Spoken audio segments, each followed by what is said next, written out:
And here to tell us more about the Whisper Stethoscope is Dr. Nels Lindberg, a large animal veterinarian from Kansas.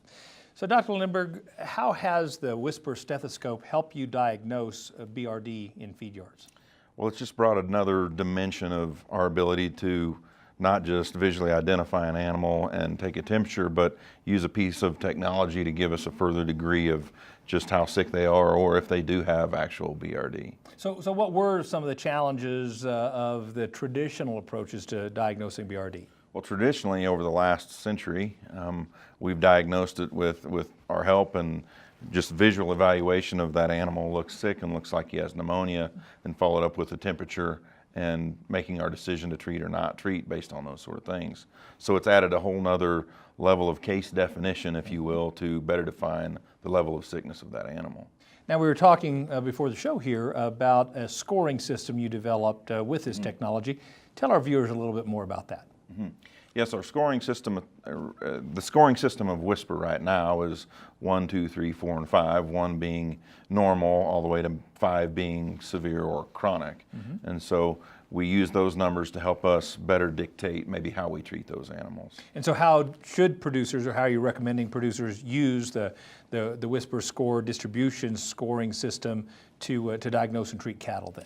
Well, for every operation, it's probably should be a little different. There is no one-size-fits-all approach or one protocol for all operations.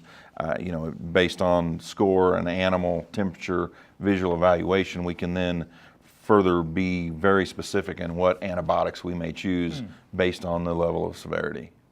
Now, this isn't meant to replace your veterinarian, right? I mean, you were No. suggesting that you still have to work closely with your veterinarian to both diagnose and to treat BRD issues. Sure. We as producers, and as veterinarians, we all need to work together to do the best we can to not only use stewardship and judicious use of antibiotics, but we can use new technologies like this to help bring a better case definition to that animal. And is he sick? And if he is sick, how sick is he? And from there, then maybe pick appropriate antibiotics to treat that animal, not just a one-size-fits-all approach. Yeah, which is becoming critically important, especially as we see the increasing critical nature of how we use antibiotics in animal agriculture in total. Absolutely. You know, we talk a lot about BRD on this show. Producers struggle with it a lot, costs the industry a lot of money. What final thoughts would you share with folks about recommendations for how to better manage and treat BRD? I would follow up with kind of your last question, and then I think in our industry we all need to work together and work with veterinarians and producers all together. We have some great tools and technology out there that allow us to maybe use our products available to us today in a more judicious but stewardship manner. We only have so many at this point in time. Right. The consumer is expecting us to do that. Sure. And we have tools available to help us narrow down to what products we can and can't use or should or shouldn't use on individual animals or groups as a whole. And it's just our obligation to do that for not necessarily even the consumer, but our profession. Absolutely. And what we do every day. And future generations. As I tell people, I want my son to be able to treat animals with antibiotics that works. Yeah. And I have some responsibility to make sure that happens. That's a fact. Thank you so much for coming today. Glad to be here.